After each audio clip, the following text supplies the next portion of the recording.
তো আমার ভাই একটু রেডি থাকেন, একটা কথা বলছি আপনাদেরকে নিয়ে।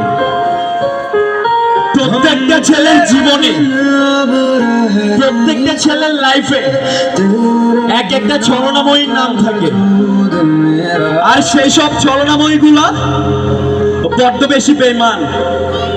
আর তারা বলে অথবা তারা বলতে চায় তাদের ভালোবাসায় নাকি সত্য।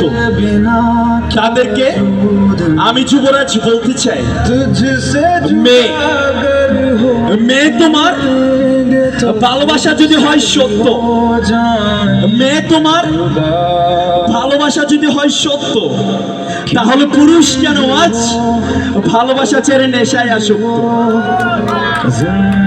প্রত্যেকটা ভালোবাসার গল্পের পাতায়, প্রত্যেকটা লাভ স্টোরিতে সব সময় আমরা ছেলেরাই হনেস্ট থাকি। তার